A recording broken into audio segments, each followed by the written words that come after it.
দরজার কাছে কেন দাঁড়িয়ে আছো তুলি? আমি কি বাঘ নাকি ভাল্লুক যে খেয়ে ফেলবো? কাছে এসো। না মানে আমি আসলে আসলে কি? লজ্জা করছে নাকি ভয়? কোনটা? দুটোই। ও আচ্ছা, আমার পিচ্চি বউটার দেখি অনেক লজ্জা। কিন্তু এই লাল বেনারসি আর গয়নায় তোমাকে তো আজ আর পিচ্চি মনে হচ্ছে না। মনে হচ্ছে পূর্ণবতী এক নারী, যার চোখের দিকে তাকালে নেশা ধরে যায়। ধুস, তুমি আমাকে পচাচ্ছ তাই না? পচাবো কেন? নিজের বউয়ের প্রশংসা করছি। সাহস করে আর একটু কাছে এসো তো দেখি। নাকি আমাকেই উঠে যেতে হবে? না না, তুমি বসো, আমি আসছি। এত আস্তে হাঁটলে তো রাত শেষ হয়ে যাবে মহারানী। এসো। আয়ানের গভীর আর ভরাট কণ্ঠস্বরে এক অজানা শিহরণে কেঁপে উঠল তুলির শরীর। চৌধুরী ভিলার দোতলায় এই বিশাল বেডরুমটা আজ রজনীগন্ধা আর গোলাপের পাপড়ি দিয়ে সাজানো। নীলচে ডিম লাইটের মায়াবী আলোয় পরিবেশটা এমনিতে নেশাতুর হয়ে আছে। বাইরের ঝুম বৃষ্টি হচ্ছে, জানালার কাছে বৃষ্টির ফোঁটার একটানা আওয়াজ যেন ভেতরের নিস্তব্ধতা আরও উত্তেজনাকে আরও বাড়িয়ে তুলেছে। আয়ান আজ আর সেই গম্ভীর বিজনেস টাইকুন নয়, তার চোখে আজ শুধুই মুগ্ধতা। সে খাটের মাঝখানে বসে আছে, পরনে সাদা সিল্কের পাঞ্জাবি আর পায়জামা। তার সুঠাম দেহের গঠন পাঞ্জাবির উপর দিয়েও স্পষ্ট। তুলি ধীর পায়ে অনেকটা দুরু দুরু বুকে এগিয়ে আসে, আয়নের সামনে দাঁড়ালো। তার হৃৎপিণ্ডটা যেন বুকের ভেতর হাতুড়ি পেটাচ্ছে। আয়ান এক মুহূর্ত দেরি না করে তুলির হাতটা ধরে হ্যাঁচকা টান দিল। তুলি সামলাতে না পেরে সোজা গিয়ে পড়ল আয়ানের বুকের ওপর। এই কি করছো? ব্যথা পাবো তো। ব্যথা পাবে না? আমি আছি তো। ব্যথা দিতে কি তোমাকে কাছে টেনেছি? ছাড়ো প্লিজ, আমার দম বন্ধ হয়ে আসছে। তুমি এভাবে ধরলে আমি নিঃশ্বাস নেব কিভাবে? আজ তো দম বন্ধ হওয়ারই রাত তুলি। এত সহজে কি ছাড়া যায়? কতদিন অপেক্ষা করেছি এই দিনটার জন্য জানো? নাকি ভাবছো মা জোর করে বিয়ে দিয়েছে বলে আমি অখুশি? তুমি মিথ্যা বলছো। তুমি তো আমাকে পছন্দই করতে না। আমি তো বাচ্চা, আমার সাথে কি তোমার যায়? বোকা মেয়ে। মা জোর করে বিয়ে দিলেও মনটা কি জোর করে দেওয়া যায়? তোমাকে প্রথম যেদিন ভার্সিটির গেটে দেখেছিলাম, সেদিনই এই পিচ্চি মেয়েটা আমার মন চুরি করে নিয়েছিল। বিশ্বাস হচ্ছে না? না হচ্ছে না, প্রমাণ দাও। বিজনেসম্যানদের কথায় নাকি বিশ্বাস করতে নেই? প্রমাণ? মুখে বলা প্রমাণে বিশ্বাস নেই? তাহলে অন্য প্রমাণ দিতে হবে, যে প্রমাণে কোনো খাদ নেই। আয়ান আর কোনো কথা বলার সুযোগ দিল না তুলিকে। সে আলতো করে তুলির কোমর জড়িয়ে ধরে তাকে বিছানায় শুইয়ে দিল। তুলির খোলা চুলগুলো কালো মেঘের মতো ছড়িয়ে পড়ল লাল চাদরের ওপর। আয়ান তার শরীরের ভার তুলির ওপর চাপিয়ে দিল না, কিন্তু খুব কাছে মুখ নিয়ে এলো। দুজনে নিঃশ্বাস একে অপরের মুখে লাগাচ্ছে। তুলির ঘন পাপড়িগুলো কাঁপছে, ঠোঁট দুটো শুকিয়ে আসছে উত্তেজনায়। আয়ান আলতো করে নিজের তর্জনী দিয়ে তুলির গালের উপর থেকে একগোছা চুল সরিয়ে কানের পেছনে গুঁজে দিল। তার হাতের উষ্ণ স্পর্শ তুলে শিউরে উঠল। আয়ান তার গম্ভীর কালো চোখ দিয়ে তুলির চোখের দিকে তাকিয়ে রইল কিছুক্ষণ।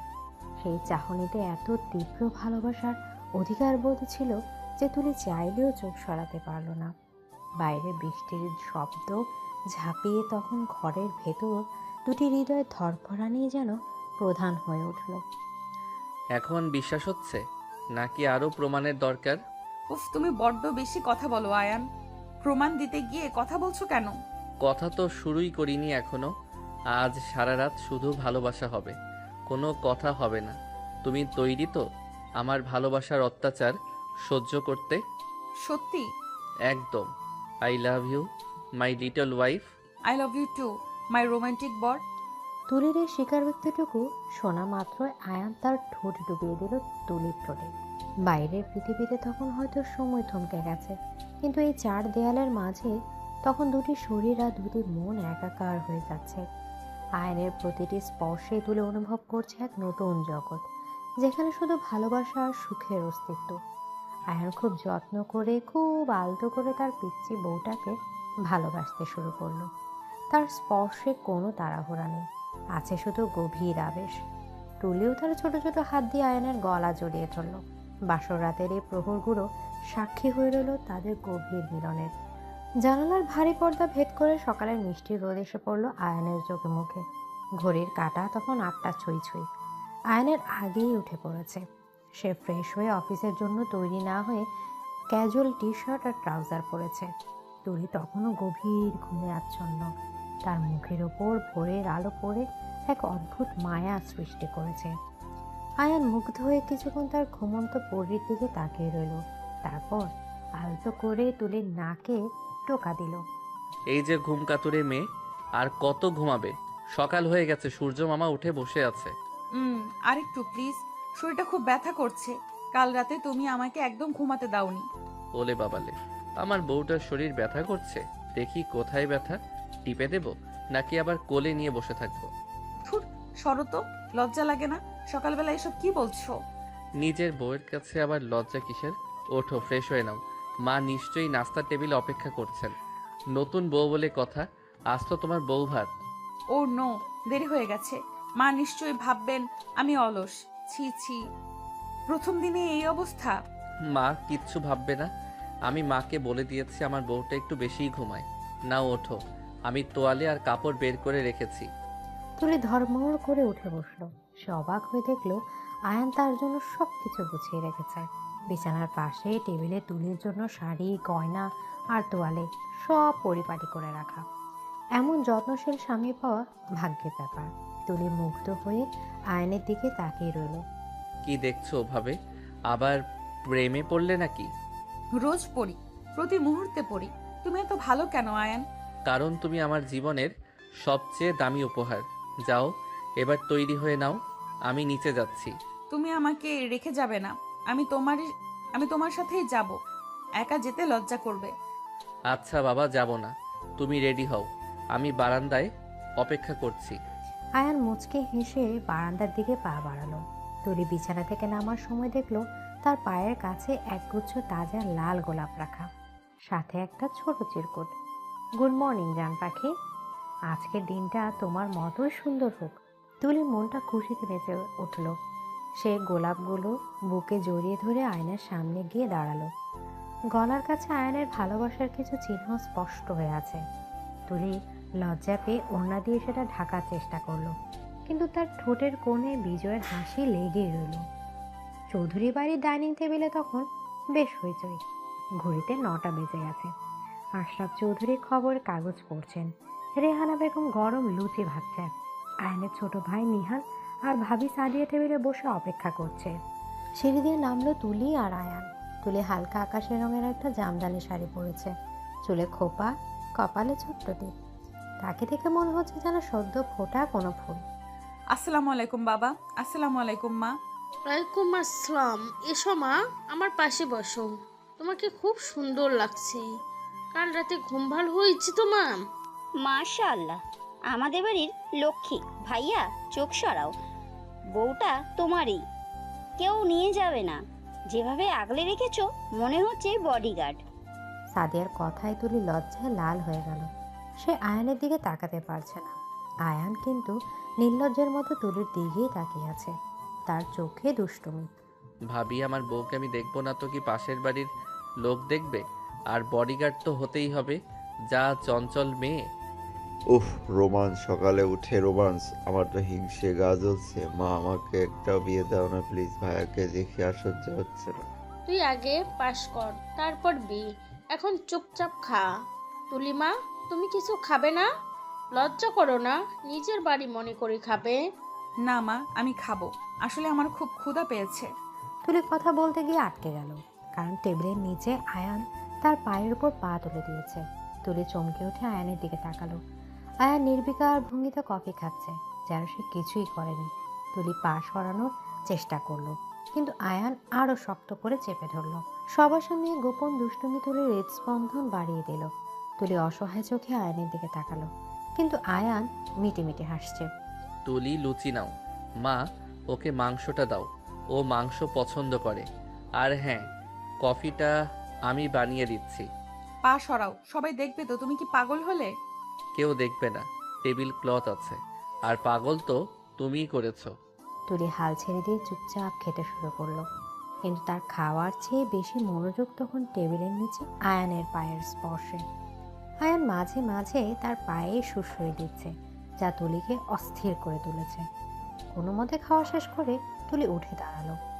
মা, আমার খাওয়া শেষ। আমি কি একটু কিচেনে যাব হেল্প করতে? আরে না না, আজ তোমাকে কিচ্ছু করতে হবে না। তুমি আজ শুধু বিশ্রাম নাও।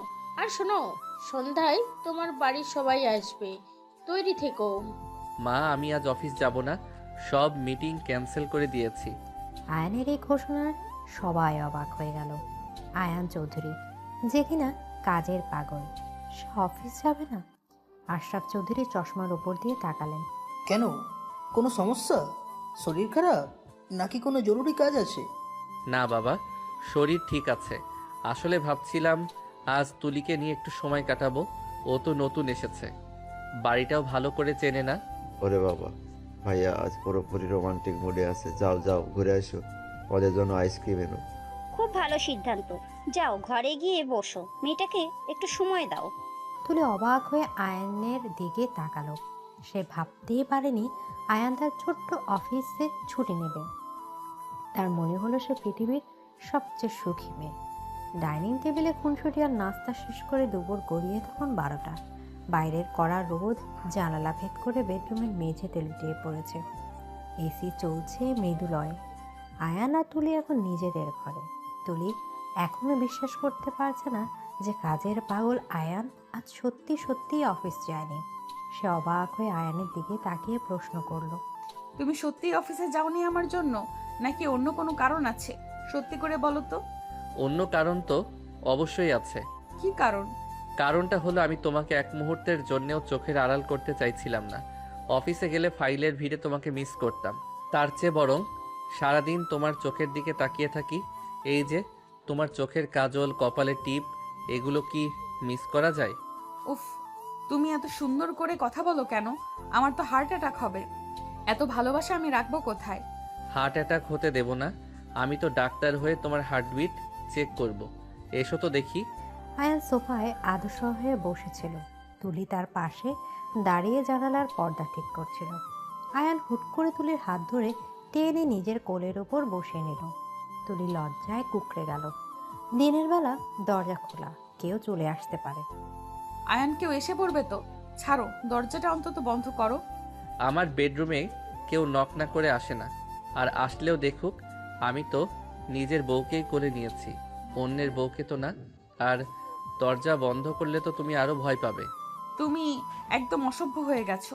বিয়ের আগে তো এমন ছিলে না। অসভ্য তো এখনো হইনি, হতে কতক্ষণ। বিয়ের আগে তো তুমি পর ছিলে, এখন আপন। আয়ান তুলির ঘাড়ে মুখ গুজে দিল। তার গরম নিঃশ্বাস তুলির ঘাড়ে লাগতেই তুলি শিউরে উঠল। সে আয়ানের চুলে হাত বুলে দিতে লাগলো। আয়ান বাচ্চাদের মতো তুলির বুকে মাথা রেখে শান্তি খুঁজছে।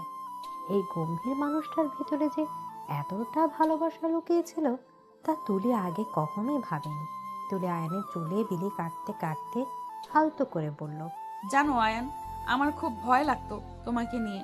সবাই বলতো তুমি খুব রাগী। আর এখন? এখন মনে হচ্ছে তুমি একটা আস্ত টেডি বিয়ার। খুব আদর করতে ইচ্ছে করে। তাই? তাহলে আদর করো, আমি না করছি না তো। থুর, তুমি সবসময় সুযোগ খোঁজো। তুলি, একটা গান শোনাবে? এই দুপুরে তোমার গান শুনতে খুব ইচ্ছে করছে। গান? আমি তো ভালো গান গাইতে পারি না। তুমি হাসবে। হাসবো না, প্রমিস। যা পারো তাই শোনাও, তোমার গলার স্বর আমার খুব ভালো লাগে। আচ্ছা। ভালোবাসি, বড় ভালোবাসি। তুলি গুনগুন করে গাইতে শুরু করলো। আয়ান চোখ বন্ধ করে শুনছে। দুপুরের অলস সময়টা তাদের ভালোবাসার রঙে রঙিন হয়ে উঠছে। তাদের এই ছোট ছোট রোমান্টিক মুহূর্তগুলোই তাদের সম্পর্কের ভিত্তির মজবুত করে দিচ্ছে। তবে তারা জানে না তাদের এই সুখের সংসারে খুব শীঘ্রই একটা বড় ঝড় আসতে চলেছে। দরজার বাহিরে করিডোরে দাঁড়িয়ে কেউ একজন আড়িপিঠে সব শুনছিল। সাদিয়ার খালাতো বোন শায়লা। শায়লা অনেকদিন ধরে আয়ানকে পছন্দ করত, কিন্তু আয়ান তাকে পাত্তা দেয়নি।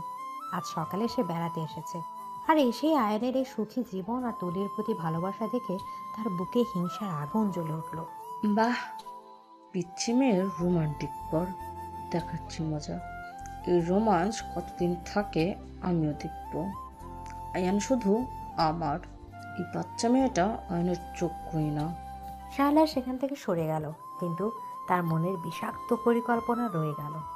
আয়না তুলির ভালোবাসার সামনে কি শায়লার ষড়যন্ত্র টিকবে, নাকি তাদের সম্পর্কে ফাটল ধরবে? সামনের দিনগুলো হয়তো খুব সহজ হবে না তুলির জন্য। এদিকে দুপুরের অলস সময়টা পার করে বিকেল গড়িয়ে সন্ধ্যা নামছে। চৌধুরী ভিলার বিশাল ড্রয়িং রুমে আজ উৎসবের আমেজ। ঝাড়বাতিগুলোর আলোয় পুরো ঘরটা ঝলমল করছে। আজ তুলির বাড়ির লোকজন আসছে, তাই রান্না বান্নার এলাহি আয়োজন। কিচেন থেকে ভেসে আসছে পোলাও আর রোস্টের সুঘ্রাণ। রেহানা বেগম ব্যস্ত হয়ে তদারকি করছেন। ওদিকে দোতলার ঘরে তখনও চলছে সাজগোজের ধুম। তুলি ড্রেসিং টেবিলের সামনে দাঁড়িয়ে নিজের চুলগুলো ঠিক করার চেষ্টা করছে, কিন্তু বারবার শাড়ির আঁচলটা পড়ে যাচ্ছে। তার পরনে আজ গাঢ় নীল রঙের একটা বেনারসি, সাথে মানানসই সোনার গয়না। তাকে দেখাচ্ছে যেন নীল পরীর মতো, কিন্তু তার মুখে বিরক্তির ছাপ স্পষ্ট। সে কিছুতেই শাড়ির কুচিগুলো ঠিক করতে পারছে না। উফ, এই শাড়ি পরাটা এত কষ্টের কেন? মাঝে কেন বললো শাড়ি পরতে হবে? সালোয়ার কামিজ পরলে কি হতো? সালোয়ার কামিজ পরলে তোমাকে পিচ্ছি লাগতো, আর শাড়ি পরলে মনে হচ্ছে আমার রাজরানী। আয়ান কখন যে বাথরুম থেকে বেরিয়ে পেছনে এসে দাঁড়িয়েছে তুলি টেরই পায়নি। আয়নের পরনে আজ নীল রঙের পাঞ্জাবি, যা তুলির শাড়ির সাথে ম্যাচিং করা। ভেজা চুলে তাকে দারুণ আকর্ষণীয় লাগছে। আয়ান আয়নার ভেতর দিয়ে তুলির চোখের দিকে তাকালো। তুলি লজ্জায় চোখ নামিয়ে নিল। তুমি সবসময় এমন চুপি চুপি আসো কেন? আমি ভয় পাই তো। আর দেখো না, শাড়িটা কিছুতেই ঠিক হচ্ছে না, কুচিগুলো সব এলোমেলো হয়ে যাচ্ছে। ভয় পাওয়ার কি আছে? আমি তো তোমার বর, চোর তো নই। আর শাড়ি ঠিক হচ্ছে না, দাঁড়াও আমি ঠিক করে দিচ্ছি। তুমি তুমি শাড়ি পরাতে পারো নাকি? তুমি তো ছেলে মানুষ। তোমার বর সব পারে, বিশ্বাস হচ্ছে না? এসো। আয়ান তুলির হাত থেকে শাড়ির কুচিগুলো নিজের হাতে নিল। তার স্পর্শে তুলির শরীর কেঁপে উঠল। আয়ান খুব যত্ন করে একজন অভিজ্ঞ শিল্পীর মতো কুচিগুলো ভাঁজ করতে লাগলো। আয়ান যখন নিচু হয়ে শাড়িটা ঠিক করছিল, তখন তার নিঃশ্বাস তুলির পেটে এসে লাগছিল। তুলির হৃদস্পন্দন বেড়ে দ্বিগুণ হয়ে গেল। সে শক্ত করে খাটটা ধরে দাঁড়িয়ে রইল যেন পড়ে না যায়। আয়ান শাড়িটা ঠিক করে দিয়ে উঠে দাঁড়ালো এবং তুলির কানের কাছে মুখ নিয়ে ফিসফিস করে বলল, এখন ঠিক আছে নাকি আর একটু টাইট করে দেব? না না, ঠিক আছে, একদম ঠিক আছে। তুমি সরো, কেউ চলে আসবে। কেউ আসবে না, দরজাটা লক করা আছে। আর আসলেই বা কি, আমি তো আমার বউকেই সাজিয়ে দিচ্ছি। আয়ান তুলির ঘাড়ের উপর থেকে চুলগুলো সরিয়ে দিল। তারপর পকেট থেকে একটা ছোট্ট নীল রঙের টিপ বের করলো। তুলি অবাক হয়ে গেল। এটা কখন কিনলে? আজ সকালে যখন তুমি ঘুমাচ্ছিলে অনলাইন অর্ডার করেছিলাম। নীল শাড়ির সাথে নীল টিপ না হলে কি মানায়? আয়ান খুব সাবধানে তুলির কপালে টিপটা পরিয়ে দিল। তারপর দুহাতে তুলির মুখটা ধরে তার কপালে একটা দীর্ঘ চুমু খেল। তুলি চোখ বন্ধ করে সে আদরটুকু গ্রহণ করলো। তাদের এই মিষ্টি মুহূর্ত বেশিক্ষণ স্থায়ী হলো না। দরজায় নক করার শব্দ হলো। ভাইয়া ভাবি তোমরা কি বের হবে, নাকি আমরা দরজা ভেঙে ঢুকবো? মেহমানটা চলে এসেছে কিন্তু। নেহালের চিৎকারে তুলি ছিটকে সরে গেল আয়ানের কাছ থেকে। আয়ান বিরক্ত হয়ে দরজার দিকে তাকালো। রোমান্সে 12টা বাজিয়ে দেওয়ার জন্য নেহাল ওস্তাদ। আসছি, তোকে দরজা ভাঙতে হবে না। আয়ান দরজা খুলে দিল। নেহাল আর সাদিয়া দাঁড়িয়ে আছে। সাদিয়া তুলিকে দেখে মুগ্ধ হয়ে গেল। মাশাআল্লাহ, আমাদের পিচ্চি ভাবিকে তো আজ একদম নায়িকার মতন লাগছে। ভাইয়া, তোমার চয়েস আছে বলতে হবে। ম্যাচিং করে পাঞ্জাবি পরা হয়েছে দেখছি। ভাবি, তোমরা কি শুধু পচাতেই এসেছো? চলো নিচে যাই। বাঁচাবো কেন, আমরা তো হিংসে করছি। ভাবি ভাইয়াকে একটু কম পাত্তা দিও, তাহলে মাথায় চড়ে বসবে। উনি তো মাথায় চড়েই আছেন, নামছেন কোথায়? তুলির কথায় সবাই হেসে উঠল। হাসাহাসির মধ্যে তারা নিচে নেমে এলো। ড্রয়িং রুমে তখন তুলির বাবা জামিল সাহেব, মা রাবেয়া খাতুন, বড় বউ তিশা আর দুলাভাই সামির বসে আছে। সাথে তুলির কাজিন রবিনও এসেছে। রবিন একসময় তুলিকে পছন্দ করত, সেটা পরিবারের কেউ জানে না, শুধু তুলি আর রবিন জানে। রবিনের চোখে মুখে এখনো সেই পুরনো ভালো লাগার রেস দেখা যাচ্ছে। আয়ান আর তুলি নিচে নামতেই সবাই তাদের দিকে তাকালো। ওরে আমার মা, কত সুন্দর লাগছে তোকে। আয়ান বাবা, এসো। আসসালামু আলাইকুম মা। আসসালামু আলাইকুম বাবা। কেমন আছেন আপনারা? আয়ান এগিয়ে গিয়ে শাশুড়ির পায়ে হাত দিয়ে সালাম করলো, তারপর শ্বশুরের। জামিল সাহেব খুশি হয়ে জামাইকে জড়িয়ে ধরলেন। আয়নের এই বিনয় দেখে তুলির বুকটা গর্বে ভরে গেল। এত বড় লোক বাড়ির ছেলে, অথচ কোনো অহংকার নেই। আমরা ভালো আছি বাবা, তুমি কেমন আছো? কাজের চাপ কেমন? জি বাবা, আপনাদের দোয়াই ভালো। কাজের চাপ তো থাকেই, তবে এখন কয়েকদিন ছুটি নিয়েছি। তুলিকে সময় দেওয়াটা বেশি জরুরি। জামাইবাবু দেখে একদম রোমান্টিক হিরো হয়ে গেছে। আমাদের তুলি তো ভাগ্যবতী। কিরে তুলি, বর কেমন আদর করে? তিশা ফিসফিস করে তুলির কানের কথাটা বলতেই তুলি লজ্জায় লাল হয়ে গেল। সে বোনের পিঠে একটা কিল বসিয়ে দিল। আপু, আসতে বলো, সবাই শুনবে তো। শুনুক, নতুন বিয়ে, একটু আদ্র তো হবেই। এমন সময় ড্রয়িং রুমে প্রবেশ করলো শায়লা। শায়লা সাদিয়ার খালাতো বোন, কিন্তু সে নিজেকে এই বাড়ির সদস্যদের চেয়েও বেশি কিছু মনে করে। আজ সেও নীল রঙের একটা সালোয়ার কামিজ পরেছে, যেন ইচ্ছা করে আয়নের সাথে ম্যাচিং করতে চেয়েছে। তার চোখে মুখে একটা কুটিল হাসি। সে সোজা গিয়ে আয়নের পাশে দাঁড়ালো। হ্যাঁ আয়ান, কেমন আছো? আমাকে চিনতে পারছো তো, নাকি বিয়ে করে পুরানো বন্ধুদের ভুলে গেছো? ও শাইলা, কেমন আছো? অনেক দিন পর দেখলাম। আমি তো সব সময়ই থাকি, তুমি তো খেয়াল করো না। আসলে চোখের সামনে যখন নতুন কিছু থাকে, তখন পুরনো দামি জিনিসগুলো মানুষ ভুলে যায়, তাই না? শায়লার কথা একটা খোঁচা দিল। সে নতুন কিছু বলতে তুলিকে আর পুরনো দামি জিনিস বলতে নিজেকে বুঝিয়েছে। তুলি বোকা হতে পারে, কিন্তু মেয়েদের ইনটিউশন খুব প্রখর। সে শায়লার কথার ইঙ্গিতটা বুঝতে পারলো। তার মনটা একটু খারাপ হয়ে গেল। আয়ান কিন্তু শায়লার কথায় খুব একটা পাত্তা দিল না। সে তুলির হাত ধরে তাকে সোফায় বসালো। পুরনো জিনিস দামি হতে পারে শাইলা, কিন্তু কিছু জিনিস থাকে যা অমূল্য। তুলি আমার কাছে ঠিক তাই। আয়ানের এই জবাবে শায়লার মুখটা কালো হয়ে গেল। সে ভেবেছিল আয়ান হয়তো তার কথায় সায় দেবে বা অন্তত হাসবে, কিন্তু আয়ান সোজাসুজি বুঝিয়ে দিল তুলির জায়গা তার কাছে কোথায়। তিশা সাদিয়া মুখ টেপে হাসলো। রবিন এক কোণে বসে সব দেখছিল। সে বুঝতে পারছে তুলি সুখে আছে, কিন্তু তার মনের কোণে কোথাও একটা চিনচেনে ব্যথা। তুলি, তোমার কাজ খুব সুন্দর লাগছে। আয়ন ভাই খুব লাকি। থ্যাংক ইউ রবিন ভাইয়া। তুমি কেমন আছো? চাকরি কেমন চলছে? চলছে একরকম। আসলে জীবনে তো আর গল্পের মতো সুন্দর হয় না সবার জন্য। রবিনের কথায় বিষাদ। আয়ান রবিনের দিকে তাকালো। সে রবিনের চোখের ভাষা পড়তে পারল। পুরুষ মানুষ আরেকজন পুরুষের চোখের ভাষা খুব দ্রুত বুঝতে পারে। আয়ান বুঝতে পারল এই ছেলেটা তুলিকে পছন্দ করত। তার মানে ঈর্ষা জাগলো না, বরং একটা অধিকারবোধ কাজ করলো। সে তুলির কাঁধে হাত রাখলো। রবিন, জীবন গল্পের মতো সুন্দর হয় না ঠিকই, কিন্তু আমরা চাইলে সেটাকে সুন্দর করে তুলতে পারি। যেমন আমি আর তুলি চেষ্টা করছি। তুমিও একদিন কাউকে পেয়ে যাবে যে তোমার জীবনটা সুন্দর করে দেবে। পরিবেশটা একটু ভারী হয়ে যাচ্ছিল। নেহাল বুঝতে পেরে পরিস্থিতি হালকা করার জন্য চেঁচিয়ে উঠল। আরে আমরা কি ওইখানে ফিলোসফি ঝাড়তে এসেছি? খাবার কই? আমার পেটে তো ইঁদুর দৌড়াচ্ছে।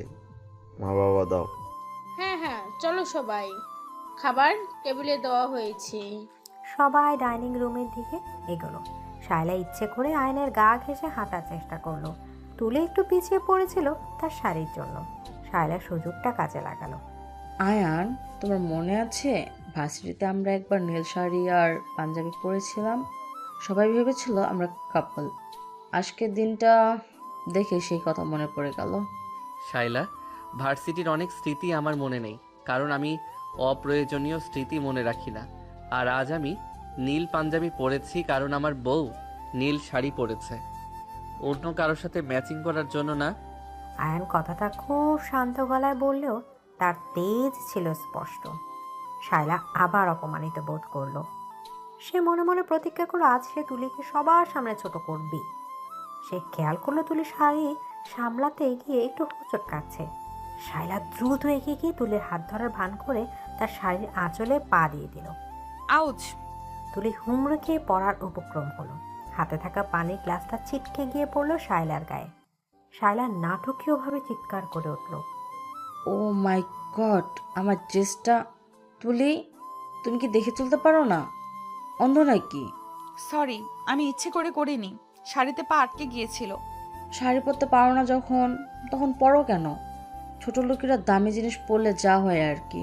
আয়ান, তুমি কিভাবে সহ্য করো এই মেয়েকে? কোনো ম্যানার্স নেই, চলাফেরা করতে পারে না, একদম আনকালচার্ড। শায়লার অপমানজনক কথাগুলো ড্রয়িং রুমে বোমা ফাটানোর মতো শোনালো। তুলির বাবা মা লজ্জায় মাথা নিচু করে ফেললেন। তুলির চোখে পানি টলমল করছে, সে কাঁপছে। নিজের বাড়িতে নিজের স্বামীর সামনে এমন অপমান সে সহ্য করতে পারছে না। আয়ান এতক্ষণ চুপ ছিল, কিন্তু এবার তার ধৈর্যের বাঁধ ভেঙে গেল। সে এগিয়ে গিয়ে তুলিকে ধরে দাঁড় করালো। তারপর শায়লার দিকে ঘুরে তাকালো। তার চোখে আগুন। Shaila, just shut up. আয়নের গর্জনে পুরো ঘর স্তব্ধ হয়ে গেল। শায়লাও ভয় পেয়ে গেল। সে আয়নকে কখনো এত রেগে যেতে দেখে। আমার স্ত্রীর ম্যানার্স নিয়ে কথা বলার যোগ্যতা তোমার নেই। আর ছোট লোক কারা জানো? যারা অন্যের ছোটোখাটো ভুলকে বড় করে দেখে এবং মানুষকে অপমান করে আনন্দ পায়। তুলি শাড়ি পরতে পারে কি পারে না সেটা আমার দেখার বিষয়। তোমার ড্রেস নষ্ট হয়েছে, কত দাম ওটার? আমি এখনই চেক লিখে দিচ্ছি। কিন্তু এরপর যদি তুমি তুলির সাথে বা ওর পরিবারকে নিয়ে একটাও বাজে কথা বলো, তাহলে আমি ভুলে যাব যে তুমি আমার ভাবির বোন। Get out of my site.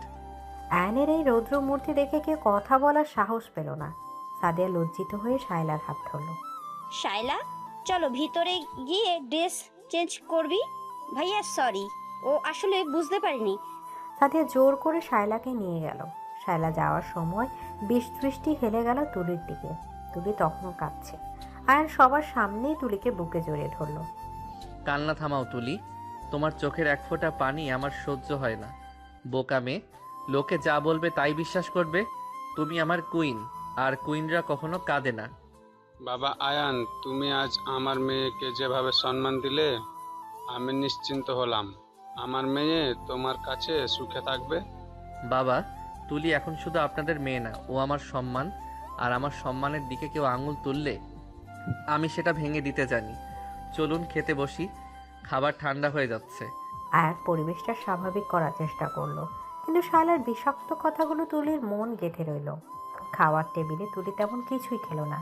Ayaan বারবার তাকে খাইয়ে দেওয়ার চেষ্টা করলো, কিন্তু তুলির গলা দিয়ে খাবার নামছে না। সে ভাবছে সে কি সত্যি আয়নের যোগ্য? আয়ন এত স্মার্ট, এত বড় লোক, আর সে একটা সাধারণ মেয়ে। শায়লা তো ঠিকই বলেছে। রাত 11টা, বেডরুম। মেহমানরা চলে গেছে, বাড়ি এখন নিস্তব্ধ। বাইরের বৃষ্টিটা আবার শুরু হয়েছে। আয়ান বিছানায় বসে ল্যাপটপে কিছু একটা চেক করছে, কিন্তু তার মনোযোগ নেই। তুলি বারান্দায় দাঁড়িয়ে বৃষ্টির দিকে তাকিয়ে আছে। সে শাড়ি পাল্টে একটা হালকা সুতি নাইট ড্রেস পরেছে। তার চুলগুলো খোলা হাওয়ায় উঠছে। আয়ান ল্যাপটপ বন্ধ করে উঠে এলো। সে ধীর পায়ে বারান্দায় গেল এবং পিছন থেকে তুলিকে জড়িয়ে ধরল। কি ভাবছে আমার পিচ্চি বউটা শাইলার কথাগুলো? উনি তো ভুল কিছু বলেননি।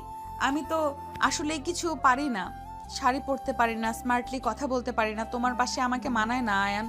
তোমার শায়লা আপুর মতোই কাউকে দরকার ছিল।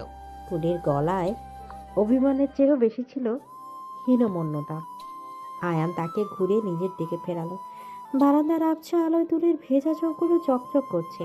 আয়ান দুহাতে তুলির গাল স্পর্শ করলো। তুলি, আমার দিকে তাকাও। আমি কি স্মার্ট বউ চেয়েছিলাম? আমি চেয়েছিলাম একটা মানুষ যার হৃদয়টা হবে স্বচ্ছ পানির মতো। শাইলা স্মার্ট হতে পারে, কিন্তু ওর মনটা বিষাক্ত। আর তুমি জানো তুমি আমার জীবনে কি? তুমি হলে আমার শান্তি। সারাদিন কাজের পর যখন আমি তোমার এই মাসুম মুখটা দেখি, আমার সব ক্লান্তি দূর হয়ে যায়। তুমি পারফেক্ট হতে যেও না তুলি। তুমি যেমন আছো ঠিক তেমনই থাকো, আমার পিচ্চি, অবুঝ আর মায়াবী বউ হয়ে। সত্যি বলছো? আমাকে ছেড়ে যাবে না তো? পাগল, তোমাকে ছাড়বো? তোমাকে তো আমি আমার বুকের পাঁজরের সাথে বেঁধে রেখেছি। শোনো, আজ তোমাকে একটা শাস্তি দিতে হবে। শাস্তি? কেন? আমি কি করলাম? তুমি নিজের সম্পর্কে বাজে কথা বলেছ, তাই শাস্তি। আর শাস্তিটা হলো আজ সারা রাত তোমাকে আমার বুকে ঘুমাতে হবে, নড়তে পারবে না। এটা কোনো শাস্তি হলো? এটা তো আমার জন্য পুরস্কার। তাই তাহলে আরেকটু কঠিন শাস্তি দেই। আয়ান দুষ্টু হাসি হেসে তুলিকে পাজাগোলা করে তুলে নিল। তুলি লজ্জায় আয়ানের বুকে মুখ লুকালো। আয়ান নামাও, কেউ দেখে ফেলবে। দেখুক, আজ আমি বৃষ্টির সাথে পাল্লা দিয়ে তোমাকে ভালোবাসবো। আয়ান তুলিকে নিয়ে সোজা বিছানায় চলে গেল। ঘরের আলো নিভিয়ে দিল, শুধু একটা বেডসাইড ল্যাম্প জ্বলছে। আয়ান তুলিকে বিছানায় শুয়ে দিয়ে তার উপর ঝুঁকে এলো। তুলির হৃদস্পন্দন আবার বেড়ে গেছে। আয়ান তার কপালে, গালে, গলায় উষ্ণ চুমুর স্পর্শে এঁকে দিতে লাগলো। তুলি চোখ বন্ধ করে আয়ানের চুলগুলো খামচে ধরল। তার শরীরের প্রতিটা কোষে এখন আয়ানের স্পর্শের শিহরণ। তুমি আমার, শুধুই আমার, এই কথাটা মনে গেঁথে নাও তুলি। কোনো শাইলা, কোনো রবিন আমাদের মাঝখানে আসতে পারবে না। আমি তোমার আয়ান, জনম জনম তোমার। আয়ান তুলির ঠোঁটে গভীর চুম্বন এঁকে দিল। সেই চুম্বনে ছিল না কোনো তাড়াহুড়ো, ছিল এক গভীর তৃষ্ণা। তুলি অনুভব করলো আয়নের হাত তার পিঠের উপর দিয়ে নিচে নেমে যাচ্ছে। শরীরের উষ্ণতা বাড়ছে। বাইরের বৃষ্টির শব্দ আর ভেতরে দুটি শরীরের একে অপরের সাথে মিশে যাওয়ার আওয়াজ। আয়ান তার ভালোবাসার সমস্ত উত্তাপ দিয়ে তুলির মনের সব সংশয় মুছে দিতে চাইল। তুলিও আজ নিজেকে উজাড় করে দিল। সে ভুলে গেল তার লজ্জার হীনমন্যতা। সে এখন শুধু আয়ানের প্রেমিকা, আয়ানের স্ত্রী। তুলি, হুম। ভালোবাসি, অনেক বেশি। আয়নের স্পর্শ যখন আরো গভীর হলো, তুলি আর কোনো কথা বলতে পারলো না। সে শুধু আয়নকে আরো শক্ত করে জড়িয়ে ধরল। তাদের ভালোবাসার এই নিবিড় মুহূর্তে পৃথিবী যেন থমকে গেল। শায়লার ষড়যন্ত্র তাদের আলাদা করতেই পারেইনি, বরং তাদের আরো কাছে এনে দিয়েছে। কিন্তু শায়লা কি এত সহজে হার মানবে? সে কি নতুন কোনো ফোন দিয়ে আঁটবে, নাকি আয়ান তার ভালোবাসার মর্ম দিয়ে তুলিকে সব বিপদ থেকে রক্ষা করবে? রাত গভীর হতে থাকে। চৌধুরী বিলার মাস্টার বেডরুমে তখনও ভালোবাসার ঝড়, আর সেই ঝড়ের মাঝে দুটি প্রাণ খুঁজে পায় তাদের পরম আশ্রয়। ওভাবে লুকিয়ে থেকে কি লাভ হবে? আমি তো সব দেখেই ফেলেছি। যা, তুমি একদম তাকাবে না প্লিজ, ঘুরে দাঁড়াও। আমার খুব লজ্জা করছে। নিজের বরের কাছে আবার লজ্জা কিসের? কাল রাতে তো এই লজ্জা কোথায় পালিয়েছিল?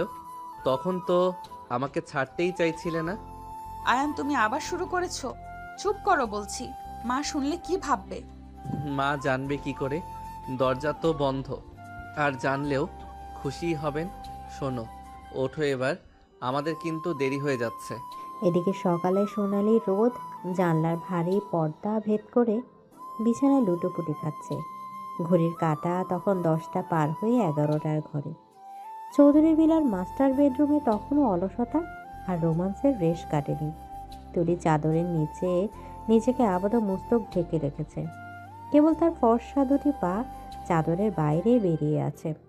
আয়ান শাওয়ার নিয়ে তৈরি হয়ে নিয়েছে। তার পরনে সাদা টি শার্ট আর ব্লু জিন্স। ভেজা চুলগুলো থেকে এখনো পানির ফোঁটা পড়ছে।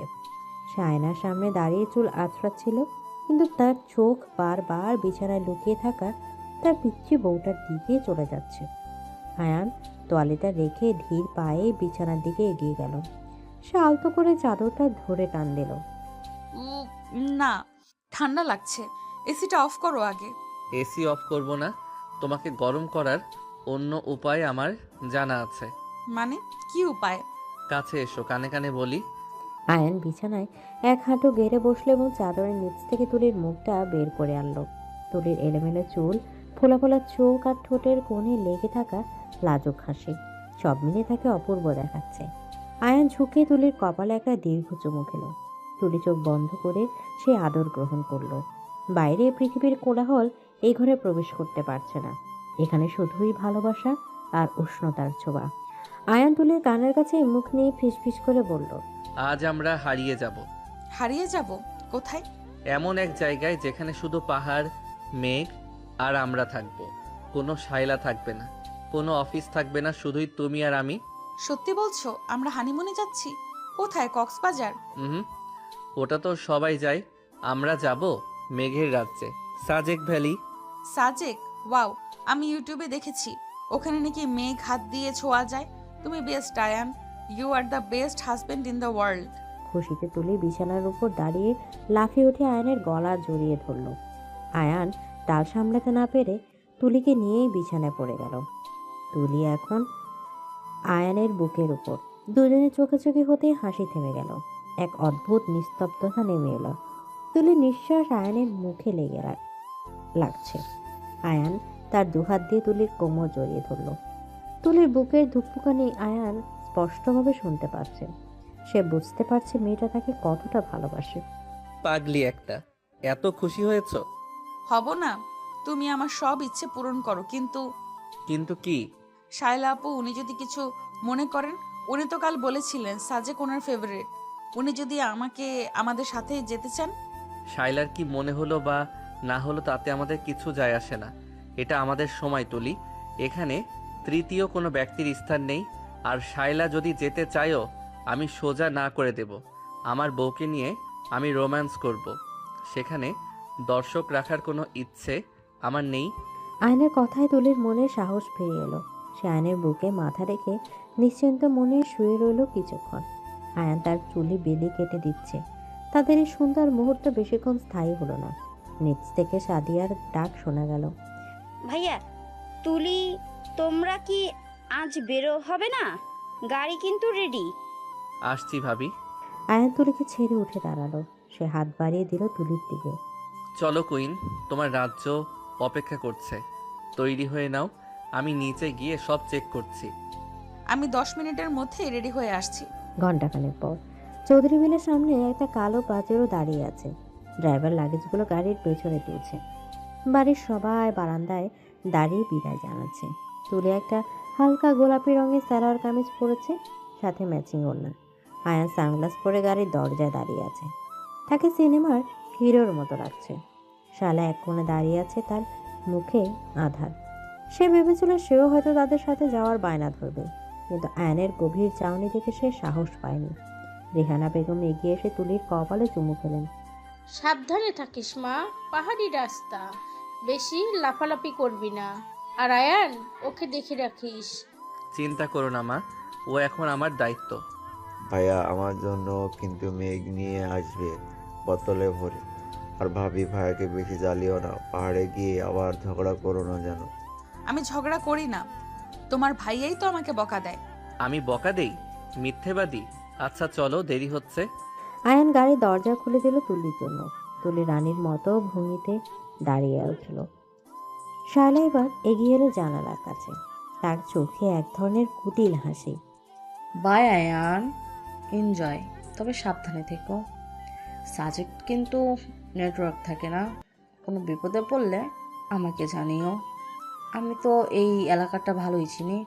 থ্যাঙ্কস শাইলা, তবে আমার মনে হয় না নেটওয়ার্কের দরকার হবে। আমরা একে অপরকে সময় দিতে যাচ্ছি, ফোন কেনা। আর বিপদে পড়লে আমার স্ত্রী আমার পাশে আছে, সেটাই যথেষ্ট। আয়ান শায়লার দিকে না তাকিয়ে জানালার কাচ তুলে দিল। গাড়ি স্টার্ট দিল। শায়লার রাগে গজ গজ করতে করতে দাঁড়িয়ে রইল। গাড়ি যখন শহরের কোলাহল ছাড়িয়ে হাইওয়েতে উঠল, তখন দুপুরে রোদ কিছুটা কমে এসেছে। গাড়ির ভেতরে এসি চলছে, আর স্পিকারে মৃদু ভলিউমে বাজছে রোমান্টিক গান। তুলি জানালার বাইরে তাকিয়ে আছে, তার চোখে মুগ্ধতা। আয়ান ড্রাইভ করছে না, সে ড্রাইভারকে দিয়েছে যাতে সে তুলির পাশে বসতে পারে। আয়ান তুলির হাতটা নিজের হাতের মুঠো নিয়ে আলতো করে চাপ দিল। আয়ান দেখো দেখো, কাশফুল কি সুন্দর লাগছে। সুন্দর, তবে আমার পাশের সিটে বসা মেয়েটার চেয়ে বেশি সুন্দর না। ধুর, তুমি সব সময় পাম দাও। আচ্ছা, আমরা পৌঁছাতে কতক্ষণ লাগবে? খাগড়াছড়ি পৌঁছাতে বিকেল হবে, তারপর সেখান থেকে জিপে করে সাজেক। পুরো রাস্তাটাই অ্যাডভেঞ্চার। ভয় পাবে না তো? তুমি সাথে থাকলে আমি ভূতকেও ভয় পাই না। তাই দেখা যাবে রাতে। পাহাড়ে কিন্তু অনেক ভূত থাকে। এই বাজে কথা বলবে না একদম, আমি কিন্তু চিৎকার করব। আয়ান হেসে ফেলল এবং তুলিকে কাছে টেনে তার কাঁধে মাথা রাখলো। তুলি আয়ানের চুলে হাত বুলিয়ে দিতে লাগলো। দীর্ঘ পথ পাড়ি দিয়ে যখন তারা খাগড়াছড়ি পৌঁছালো, তখন সূর্য ডুবুডুবু। সেখান থেকে তারা একটা খোলা জিপ, যাকে স্থানীয়রা চাঁদের গাড়ি বলে, তাতে চলল। পাহাড়ি আঁকা বাঁকা পথ দিয়ে গাড়ি যখন উপরের দিকে উঠতে শুরু করলো, তখন এক অদ্ভুত শিহরণ জাগলো তুলির মনে। একদিকে খাড়া পাহাড়, অন্যদিকে গভীর খাদ।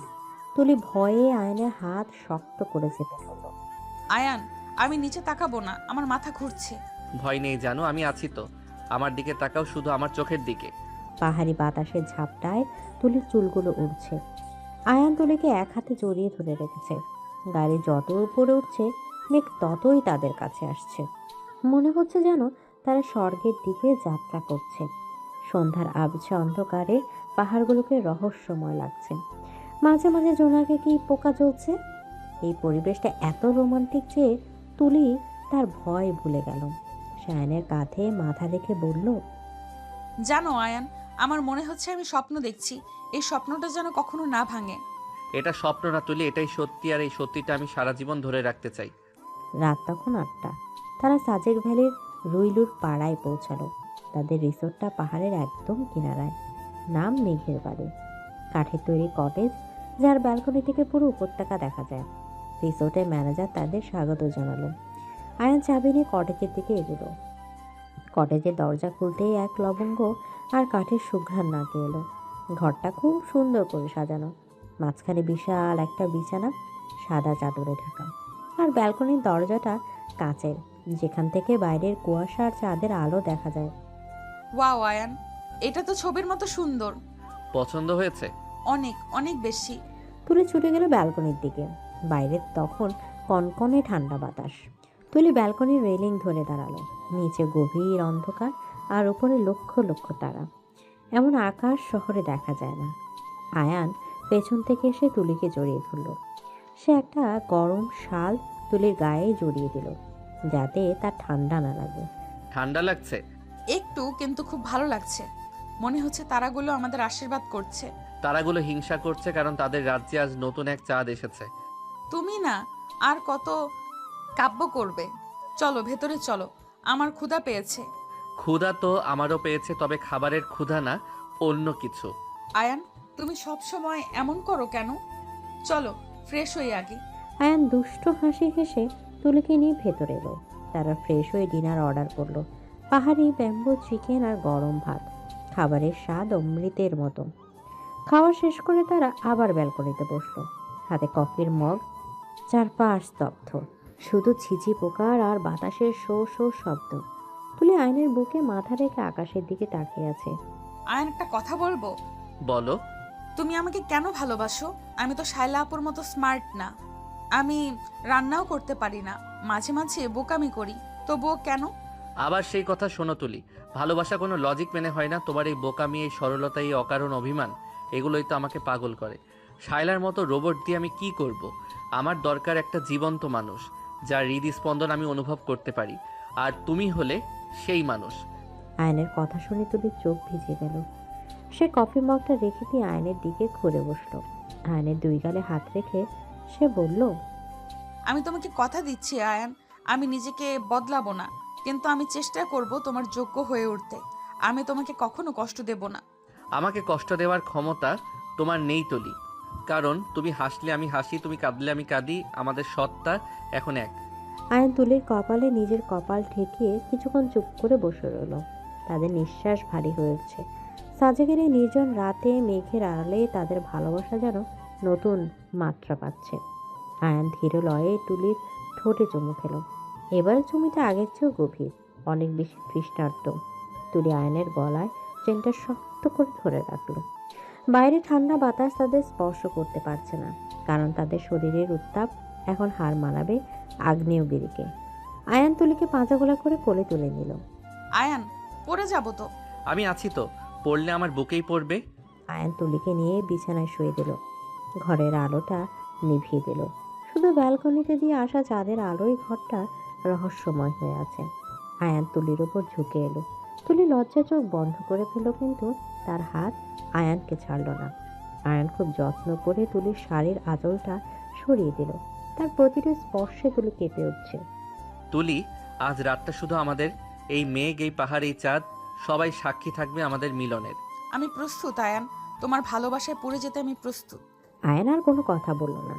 সে তার ভালোবাসার সবটুকু উজাড় করে দিতে শুরু করলো। তুলির গলার কাছে, ঘাড়ে, বুকে আয়নের উষ্ণ ঠোঁটের স্পর্শে এক বৈদ্যুতিক শিহরণ বয়ে যাচ্ছে। তুলি অস্ফুটে গঙ্গানি দিয়ে উঠল। সে আয়নের পিঠ খামচে ধরল। তাদের দুটি ছায়া চাঁদের আলোয় একাকার হয়ে গেল। সাজেকের এই নিস্তব্ধ উপত্যকায় তখন রচিত হলো এক শাশ্বত প্রেমের উপাখ্যান। সেখানে কোনো অশ্লীলতা নেই, আছে শুধু দুটি আত্মার পবিত্র মিলন। রাত যত গভীর হলো, তাদের ভালোবাসার গভীরতাও তত বাড়ল। শীতের রাতে তারাও ঘেমে একাকার হয়ে গেল ভালোবাসার উষ্ণতায়। পরদিন ভোরবেলা সূর্য তখনও ওঠেনি, কিন্তু চারপাশ বর্ষা হয়ে গেছে। ব্যালকনির দরজা খোলা থাকায় একরাশ সাদা মেঘ ঘরের ভেতর ঢুকে পড়েছে। এক্ষুনি করতেই মেঘের ভেতর শুয়ে আছে আয়ান আর তুলি। তুলি প্রথমে চোখ খুলল। সে দেখলো পুরো ঘরটা ধোয়ার মতো মেঘে ঢেকে আছে। সে অবাক হয়ে গেল। সে পাশ ফিরে দেখলো আয়ান অঘরে ঘুমাচ্ছে, তার এক হাত তুলির পেটের উপর রাখা। তুলি আলতো করে আয়ানের হাতটা সরিয়ে উঠে বসলো। সে পায়ে পায়ে ব্যালকনিতে গেল। ওয়াও, কি অপূর্ব! নিচে তাকালে কিছু দেখা যাচ্ছে না, শুধু সাদা মেঘের সমুদ্র। মনে হচ্ছে তার আকাশের উপর ভাসছে। তুলে মুগ্ধ হয়ে এই দৃশ্য দেখছে। এমন সময় সে অনুভব করলো উষ্ণ দুটি হাত তাকে পেছন থেকে জড়িয়ে ধরেছে। আয়ান। সে কখন উঠেছে তুলি টেরই পায়নি। আয়ান তার চিবুক তুলির কাঁধে রাখলো। Good morning Meghbati. Good morning. দেখো আয়ান, মেঘগুলো আমাদের ঘরে ঢুকে পড়ছে। মেঘেরা তো আসবেই, তারা দেখতে এসেছে তাদের রানীর চেয়ে সুন্দর কেউ আছে কিনা তার আর দেখে হিংসায় মরে যাচ্ছে। তুমি না সকালবেলাতেই শুরু করলে? রোম্যান্স করার কি কোনো সময় আছে, বিশেষ করে এমন একটা সকালে যখন আমার বউকে পরীর মতো লাগছে। আয়ান তুলিকে নিজের দিকে ঘুরিয়ে নিল। ভোর ঠান্ডা বাতাসে তুলি একটু কাঁপছিল। আয়ান সেটা বুঝতে পেরে তাকে নিজের বুকের মধ্যে জড়িয়ে ধরল। এখানে দাঁড়াও, এই মেঘের মধ্যে দাঁড়িয়ে তোমাকে একটা কথা বলতে চাই। কি কথা? সারা জীবন এইভাবে আমার পাশে থাকবে তো? ঝড় আসুক, বৃষ্টি আসুক, কিংবা শায়লার মতো কেউ আসুক, কখন আমার হাত ছাড়বে না তো? আমি মরে গেলেও তোমার হাত ছাড়বো না আয়ান, তুমি আমার অস্তিত্ব। মেঘের রাজ্যে দাঁড়িয়ে তারা দুজন নতুন করে প্রতিজ্ঞা করলো, কিন্তু তারা জানে না তাদের এই সুখের সময়টা খুব শীঘ্রই পরীক্ষার মুখে পড়তে যাচ্ছে। ঢাকা থেকে একটা ফোন কল আসছে আয়ানের মোবাইলে। রিংটোনটা বেজে উঠলো বিছানায়। আয়ান বিরক্ত হয়ে ফোনের দিকে তাকালো। স্ক্রিনে নাম ভেসে উঠেছে অফিস, কিন্তু এত সকালে অফিস থেকে ফোন কেন? আয়ান ফোনটা রিসিভ করলো। ওপাশ থেকে মিস্টার খানের উদ্বিগ্ন কণ্ঠস্বর ভেসে হলো। স্যার, সর্বনাশ হয়ে গেছে। আমাদের ফ্যাক্টরিতে আগুন লেগেছে, সব পুড়ে ছাই হয়ে যাচ্ছে। স্যার, আপনি দ্রুত আসুন। আয়নের হাত থেকে ফোনটা প্রায় পড়েই যাচ্ছিল। তার মুখের হাসি মুহূর্তেই মিলিয়ে গেল। তুলি ভয় পেয়ে গেল আয়নের চেহারা দেখে। কি হয়েছে আয়ান? কে ফোন করেছে? ফ্যাক্টরিতে আগুন, সব শেষ। সাজেকের এই স্বপ্নের জগৎ মুহূর্তেই দুঃস্বপ্নে পরিণত হলো। তাদের হানিমুন কি এখানেই শেষ, নাকি এর পেছনে আছে কোনো গভীর ষড়যন্ত্র? শায়লা সে কুটিল হাসিটা কি তবে সত্যি হতে চলেছে? হ্যালো মিস্টার খান, আপনি কি শিওর আগুন কিভাবে লাগলো? ফায়ার ব্রিগেড ডাকেননি? স্যার, ফায়ার ব্রিগেড এসেছে, কিন্তু আগুন তো নিয়ন্ত্রণে আসছে না। কেমিক্যাল গোডাউন থেকে আগুন ছড়িয়ে পড়েছে। সব শেষ স্যার, সব শেষ। আমি এখনই আসছি। আপনি সবাইকে নিরাপদে সরানোর ব্যবস্থা করুন, কেউ যেন ভেতরে না থাকে। ফোনটা হাত থেকে খসে পড়লো বিছানায়। আয়ানের ফর্সা মুখটা মুহূর্তের মধ্যে ফ্যাকাশে হয়ে গেছে। কিছুক্ষণ আগে সেই রোমান্টিক প্রাণচঞ্চল মানুষটাকে এখন দেখে মনে হচ্ছে যেন তার উপর আকাশ ভেঙে পড়েছে। জানালার বাহিরে তখনও সাজেকের সেই মায়াবী মেঘ খেলা করছে, কিন্তু আয়নের জীবনে নেমে এসেছে ঘোর অমানিসা। তুলি ভাবাচেকা খেয়ে আয়নের হাতটা ধরল। আয়নের হাত বরফের মতো ঠান্ডা। তুলি বুঝতে পারছে না ঠিক কী হয়েছে, কিন্তু সে এইটুকু বুঝতে পারছে সে ভয়ানক কিছু ঘটেছে। আয়ান, কি হয়েছে? কথা বলছো না কেন? আগুন কোথায় লেগেছে? আমার স্বপ্ন, আমার ফ্যাক্টরি সব শেষ হয়ে গেছে তুলি। মানে ফ্যাক্টরিতে আগুন লেগেছে? তুমি শান্ত হও, আল্লাহ ভরসা সব ঠিক হয়ে যাবে। চলো আমরা এক্ষুনি ঢাকায় ফিরবো। ঢাকা ফিরে কি হবে? ততক্ষণে সব ছাই হয়ে যাবে। আমার এত বছরের পরিশ্রম, বাবার স্বপ্ন সব এক মুহূর্তে শেষ। আমি হেরে গেলাম তুলি। আয়ান ধপ করে বিছানায় বসে পড়ল। সে দুই হাতে মুখ ঢেকে ফেলল। তার কাঁধ কাঁপছে। তুলি কখনো আয়ানকে এভাবে ভেঙে পড়তে দেখেনি। এই মানুষটা সবসময় পাহাড়ের মতো শক্ত থাকে, আজ সেই পাহাড় ধসে পড়ছে। তুলি নিজের ভয় আর আতঙ্ক একপাশে সরিয়ে রাখলো। এখন তাকে শক্ত হতে হবে। সে আয়নের পাশে বসে তাকে শক্ত করে জড়িয়ে ধরল। তুমি হারোনি আয়ান। তুমি ভেঙে পড়লে যারা আমাদের ক্ষতি করতে চায় তারা জিতে যাবে। ওঠো, আমাদের যেতে হবে। মিস্টার খান একা সামলাতে পারবেন না, তোমাকে দরকার। তুলির এই দৃঢ় কণ্ঠস্বর শুনে আয়ান মুখ তুলল। এই 19 বছরের মেয়েটার চোখে এখন আর কোনো ভয় নেই, আছে সাহস। আয়ান তুলির দিকে তাকিয়ে এক মুহূর্তের জন্য স্তব্ধ হয়ে গেল। সে ভাবত তুলি শুধুই এক অবুঝ শিশু, কিন্তু বিপদের সময় এই শিশুটি আজ তাকে পথ দেখাচ্ছে। আয়ান চোখের পানি মুছে উঠে দাঁড়ালো। ঠিক বলেছো, আমাকে যেতে হবে। চলো এখনই বের হব। হানিমুনের সব রোমান্স, সব আনন্দ নিমিষেই মিলিয়ে গেল। তাড়াহুড়া করে ব্যাগ গোছানো হলো। রিসোর্টের বিল মিটিয়ে যখন তারা জিপে উঠল তখন সকাল 10টা। আসার সময়ে পথটাকেই মনে হয়েছিল স্বর্গের রাস্তা, আর এখন ফেরার সময় মনে হচ্ছে অনন্তকালের যাত্রা। পাহাড়ি রাস্তা দিয়ে জিপ চলছে বেপরোয়া গতিতে। আয়ান ড্রাইভারকে তাড়া দিচ্ছে। তুলি আয়ানের হাতটা নিজের কোলের মধ্যে নিয়ে বসে আছে। আয়ান জানালার বাইরে তাকিয়ে আছে, তার চোয়াল শক্ত। আয়ান পানি খাবে? না। প্লিজ একটু খাও, তোমার ঠোঁট শুকিয়ে গেছে। তুলি জোর করে বোতলের ছিপি খুলে আয়নের মুখের সামনে ধরল। আয়ন বাধ্য হয়ে এক ঢোক পানি খেলো। সে তুলির দিকে তাকালো। মেয়েটার চোখে মুখে দুশ্চিন্তার ছাপ, কিন্তু সে আয়নকে বুঝতে দিচ্ছে না। সরি তুলি, তোমাকে কথা দিয়েছিলাম সুন্দর একটা সময় উপহার দেব, কিন্তু সব মাটি হয়ে গেল। কিচ্ছু মাটি হয়নি, তুমি আমার পাশে আছো, এটাই আমার কাছে সবচেয়ে সুন্দর সময়। আর ফ্যাক্টরি, ওটা আবার গড়ে তুলবো আমরা দুজনে মিলে। তুমি বুঝছো না তুলি, এটা সাধারণ আগুন না। শর্ট সার্কিট হলে ফায়ার অ্যালার্ম বাজতো, স্প্রিং কলার কাজ করতো। আমার মনে হচ্ছে এটা কেউ ইচ্ছে করে লাগিয়েছে, আর যদি তাই হয় তবে এর পেছনে নিশ্চয়ই কোনো বড় কোনো হাত আছে। আয়নের সন্দেহের তীর যে কার দিকে সেটা বুঝতে তুলির বাকি রইল না। শায়লা আসার সময় শায়লার সেই বাঁকা হাসির সতর্কবাণীর সাবধান থেকেও তুলির শরীরটা শিউরে উঠল। একজন মানুষ কতটা নিচে নামলে এমন জঘন্য কাজ করতে পারে। খাগড়াছড়ি থেকে ঢাকা ফেরার দীর্ঘ পথ, ট্রাফিক জ্যাম আর রাস্তার ঝাঁকুনি পেরিয়ে যখন তারা ঢাকার ফ্যাক্টরি গেটে পৌঁছালো তখন রাত গভীর, প্রায় 12টা বাজে। দূর থেকেই ধোঁয়ার কুণ্ডলি দেখা যাচ্ছে। ফায়ার ব্রিগেডের গাড়িগুলোর সাইরেনের শব্দ আর মানুষের কোলাহলে পরিবেশটা বিভীষিকাময়। আয়ান গাড়ি থেকে নেমেই দৌড় দিল। তুলিও তার পিছু নিল। ফ্যাক্টরির মেইন গেটের সামনে দাঁড়িয়ে আয়ান থমকে গেল। তার স্বপ্নের প্রজেক্ট, তার এত সাধের টেক্সটাইল মিলটা এখন আগুনের লেলিহান শিখা জ্বলছে। কালো ধোঁয়ায় আকাশ ছেয়ে গেছে। আগুনের তাপের কাছে ঘেঁষা যাচ্ছে না। না। আয়ান চিৎকার করে আগুনের দিকে ছুটে যেতে চাইল। মিস্টার খান আর কয়েকজন সিকিউরিটি গার্ড তাকে ধরে ফেলল। স্যার যাবেন না, বিপজ্জনক। সিলিন্ডার ব্লাস্ট হচ্ছে ভিতরে। আমাকে ছাড়ুন, আমার সব শেষ হয়ে যাচ্ছে, আমাকে দেখতে দিন। আয়ান পাগলের মতো ধস্তাধস্তি করছে, তার চোখ দিয়ে অঝরে পানি পড়ছে। এই ফ্যাক্টরিটা শুধু ইট কাঠে দালান নয়, এটা তার বাবার শেষ স্মৃতি। তুলি ভিত ঠেলে সামনে এলো। সে আয়নের সামনে দাঁড়িয়ে তাকে 2 হাত দিয়ে জাপটে ধরল। আয়ান শান্ত হও, নিজের ক্ষতি করো না। তুমি শেষ হয়ে গেলে আমরা কি নিয়ে বাঁচবো? তুলি দেখো, সব পুড়ে যাচ্ছে, আমি বাঁচাতে পারলাম না। যা যাওয়ার তা চলে গেছে, কিন্তু তুমি আছো, আমরা আছি। প্লিজ আয়ান, নিজেকে সামলাও। তুলির বুকে মাথা রেখে আয়ান ডুকরে কেঁদে উঠল। হাজারো শ্রমিকের চোখের সামনে তাদের মালিকের এই কান্না পরিবেশটাকে আরো ভারী করে তুলল। মিস্টার খান এগিয়ে এলেন, তার মুখ ভর্তি কালি ঝুলি। স্যার আগুন এখন নিয়ন্ত্রণে, কিন্তু গুডাউনের মালামাল সব পুড়ে গেছে।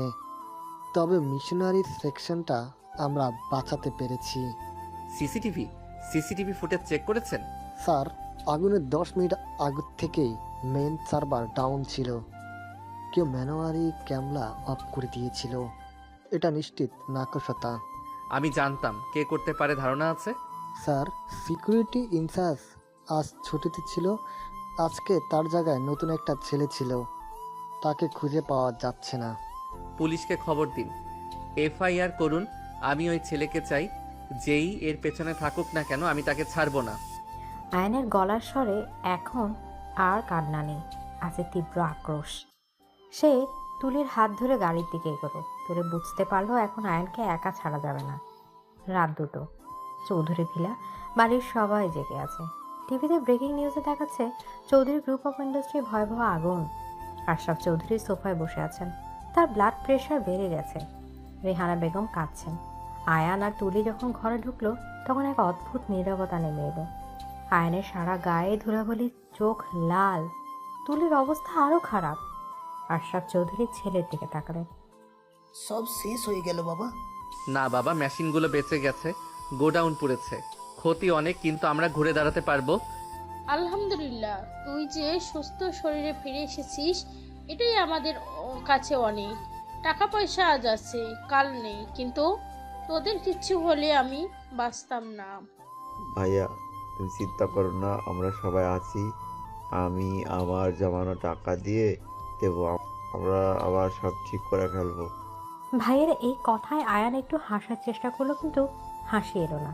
সে ক্লান্ত পায়ে সিঁড়ির দিকে এগোলো। আমি একটু একা থাকতে চাই। ভাইয়া কিছু খেয়ে নাও, সারাদিন তো কিচ্ছু খাওনি। না ভাবি, ক্ষুধা নেই। আয়ান নিজের ঘরে ঢুকে দরজা বন্ধ করে দিল। তুলি দরজার বাইরে দাঁড়িয়ে রইল কিছুক্ষণ। সে জানে এখন আয়ানকে ডিস্টার্ব করা ঠিক হবে না, কিন্তু তাকে একা রাখাও তো নিরাপদ নয়। তুলি নিচে গিয়ে এক গ্লাস গরম দুধ আর কিছু ফল নিয়ে এলো। সে আস্তে করে দরজা ধাক্কা দিল। দরজা খোলা। রুমটা অন্ধকার। শুধু ব্যালকনির দরজা দিয়ে আসা ল্যাম্প পোস্টের আলোয় দেখা যাচ্ছে আয়ান ফ্লোরে বসে আছে, ব্যালকনির গ্রিল ধরে। বাইরের বৃষ্টি হচ্ছে না, কিন্তু আয়নের মনের ভেতর ঝড় বইছে। তুলি ট্রেটা টেবিলে রেখে আয়নের পাশে গিয়ে বসলো। আয়ান কোনো প্রতিক্রিয়া দেখালো না। আয়ান, এখানে ফ্লোরে বসে আছো কেন? ঠান্ডা লাগবে তো।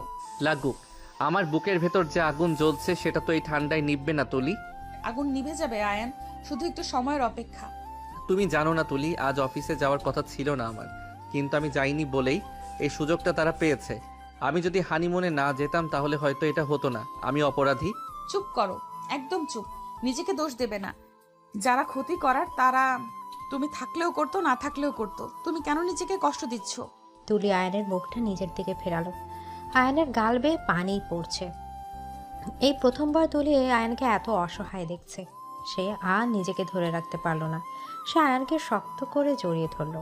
নিজের ওড়না দিয়ে আয়নের চোখের পানি মুছিয়ে দিল। তাকাও আমার দিকে। আমি তোমার কে? আমার স্ত্রী। শুধু স্ত্রী নাকি আর কিছু? আমার শক্তি। তাহলে তোমার শক্তি তোমাকে আদেশ দিচ্ছে, উঠে দাঁড়াও, কান্না থামাও। আমি তোমাকে এভাবে দেখতে পারি না। আমার সেই রাগী গম্ভীর রোমান্টিক বরটা কোথায়? তাকে ফিরিয়ে দাও। সে মরে গেছে তুলি, আজ আগুনের সাথে সেও পুড়ে গেছে। মরেনি, আমি মরতে দিব না। তুলি হুট করে আয়নের ঠোঁটে নিজের ঠোঁট মিলিয়ে দিল।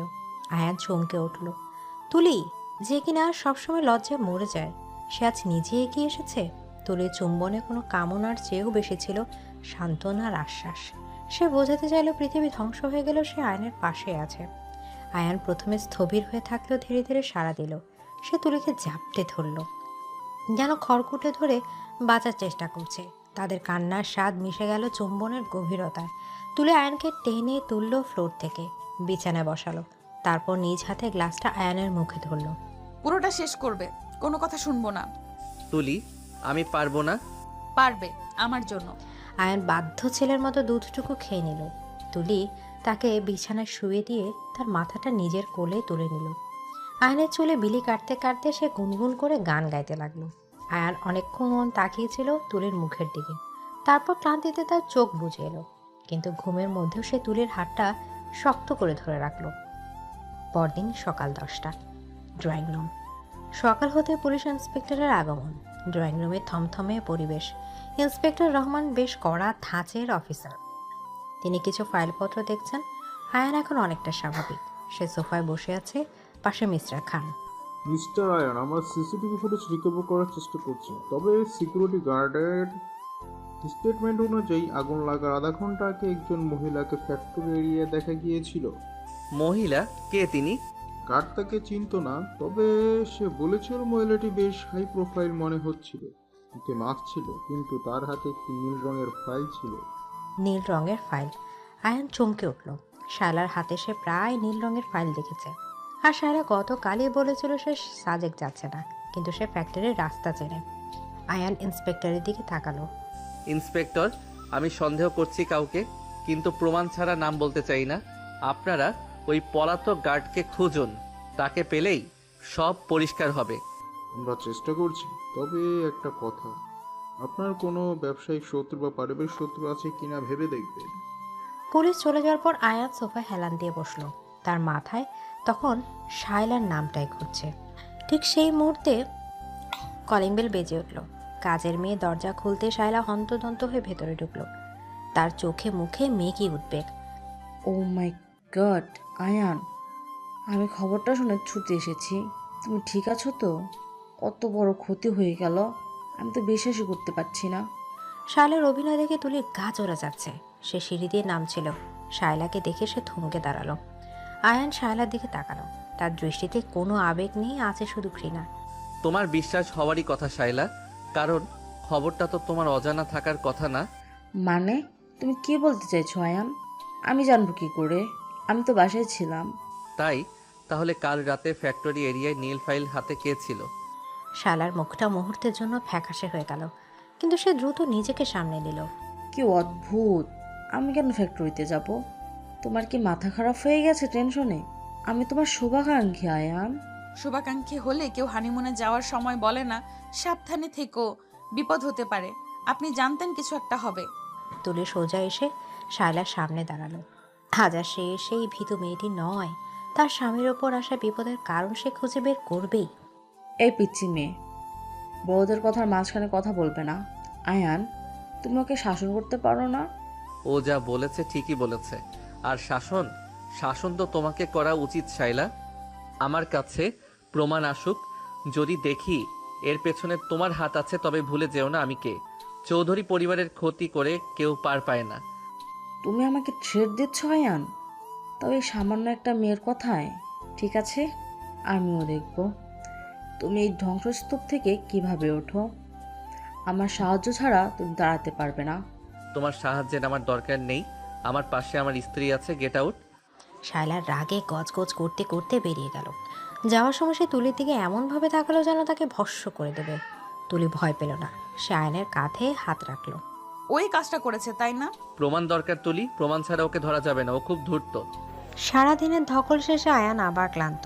সে বিছানায় শুয়ে সিলিংয়ের দিকে তাকিয়ে আছে। তুলি সাবান নিয়ে ভেজা চুলে ঘরে ঢুকলো। তার পরনে একটা সাদা রঙের সুতি শাড়ি তাকে স্নিগ্ধ দেখাচ্ছে। সে আয়নের পাশে এসে শুয়ে পড়লো এবং আয়নের বুকে মাথা রাখলো। কি ভাবছো? ভাবছি নতুন করে শুরু করার কথা, কিন্তু ফান্ড দরকার।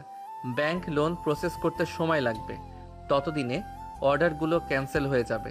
আমার গয়নাগুলো আছে আয়ান, বিয়ের সব গয়না আর বাবার দেওয়া গয়না, ওগুলো বিক্রি করে দাও। কি বললে? পাগল হয়েছো তুমি? পাগল হইনি। এই গয়না দিয়ে আমি কি করব যদি তুমিই ভালো না থাকো? এগুলো বিক্রি করলে অনেক টাকা পাবে, তুমি মেশিনগুলো ঠিক করতে পারবে। আয়ান উঠে বসলো। সে তুলির দিকে তাকালো। এই মেয়েটা আর কতভাবে তাকে ঋণী করবে? 19 বছরের একটা মেয়ে নিজের শখ আহ্লাদ বিসর্জন দিতে চাইছে তার জন্য। আয়ানের চোখ ভিজে এলো। সে তুলির হাত দুটো নিজের হাতের মুঠোয় নিল। তুলি, আমি মরে গেলেও তোমার গয়নায় হাত দেব না। ওগুলো তোমার। আমার সামর্থ্য আছে, আমি আবার সব গড়ে তুলব। কিন্তু তোমার এই কথাটা, এটা আমাকে যে সাহস দিল তা কোটি টাকার চেয়েও বেশি। কিন্তু আয়ান। কোনো কিন্তু না। শোনো, আজ একটা প্রমিস করতে হবে। কি? পরিস্থিতি যাই হোক, কখনো নিজের হাসিটা মলিন হতে দেবে না। তোমার এই হাসিটাই আমার বেঁচে থাকার অক্সিজেন। তুলি হাসলো। সে ভুবন ভোলানো হাসি। আয়ানা নিজেকে ধরে রাখতে পারল না। সে তুলিকে বিছানায় শুয়ে দিয়ে তার উপর ঝুঁকে এলো। বাইরের পৃথিবীর সব টেনশন, সব ষড়যন্ত্র ওই 4 দেয়ালের বাইরে। এখানে শুধুই তারা দুজন। আয়ান তুলির ঠোঁটের গভীর চুম্বন এঁকে দিল। এই চুম্বনে কোনো কামনার চেয়েও বেশি ছিল কৃতজ্ঞতার ভালোবাসা। তুলি আয়ানের গলা জড়িয়ে ধরল। I love you my little queen. তুমি সত্যিই বড় হয়ে গেছো। আমি তো আগেই বলেছিলাম, তুমিই তো মানোনি। মেনে নিলাম, আজ থেকে তুমিই আমার বস। আয়নের কথায় তুলে খিলখিল করে হেসে উঠল। সে হাসির শব্দে আয়নের বুকের সব ভার নেমে গেল। সে তার বুকে আদরে আদরে ভরিয়ে দিতে লাগলো। তাদের ভালোবাসার এই উষ্ণতা যেন নতুন করে বাঁচার স্বপ্ন বুনছে। ফ্যাক্টরি হয়তো পুড়ে গেছে, কিন্তু তাদের ভালোবাসার ঘর আগের চেয়েও মজবুত হয়েছে। তবে শান্তি কি এত সহজে আসবে? শায়লা কি চুপ করে থাকবে, নাকি সে আরো ভয়ঙ্কর কোনো চাল চালবে? কারণ আয়ান জানে না শায়লা শুধু ফ্যাক্টরি নয়, তাদের সম্পর্কটাকেই পুড়িয়ে ছাই করতে চায়। আর তার হাতে এখন এমন একটা ট্রাম্প কার্ড আছে যা আয়ান কল্পনাও করতে পারছে না। স্যার, সেটাকে আমরা ধরে ফেলেছি। ও এখন পুলিশ কাস্টডিতে। প্রথমে কিছুই বলতে চাইছিল না, কিন্তু একটু চাপ দিতেই তোতা পাখির মতো সব স্বীকার করেছে। ও কার নাম বলেছে মিস্টার খান? আমি শুধু নামটা শুনতে চাই। স্যার, নামটা শুনলে হয়তো আপনি বিশ্বাস করবেন না, কিন্তু ও প্রমাণ হিসাবে একটা অডিও রেকর্ড দিয়েছে। ওই রেকর্ডিংয়ে সব পরিষ্কার, ষড়যন্ত্রকারী আর কেউ নয়, আপনার পরিচিত কেউ। বিশ্বাস করার জন্য আমি প্রস্তুত। আপনি শুধু ওই ছেলেকে আর রেকর্ডিংটা নিয়ে সোজা আমার বাসায় চলে আসুন। আজ রাতেই ফয়সালা হবে। ফোনের ওপাশ থেকে লাইন কেটে গেল। আয়ান তার রিভলভিং চেয়ারে হেলান দিয়ে চোখ বন্ধ করলো। গত 1 মাস ধরে সে পাগলের মতো খেটেছে। পুড়ে যাওয়া ফ্যাক্টরি আবার দাঁড় করানোর জন্য দিন রাত এক করে দিয়েছে। তার চোখের নিচে কালশিটে পড়ে গেছে, চেহারা ভেঙে গেছে, কিন্তু তার এই লড়াইয়ে ছায়ার মতো পাশে ছিল তুলি। এই 19 বছরের মেয়েটা যে এতটা শক্ত হতে পারে তা আয়ান আগে কখনো ভাবেনি।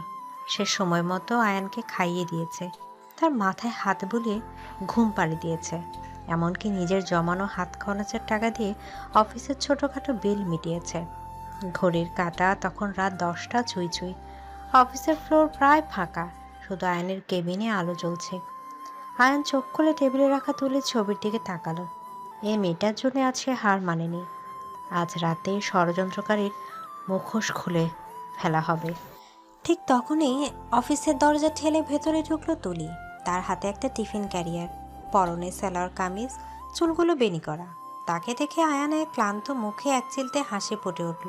তুমি কি বাড়ি যাবে না? রাত 10টা বাজে, মা চিন্তা করছেন আর কত কাজ করবে।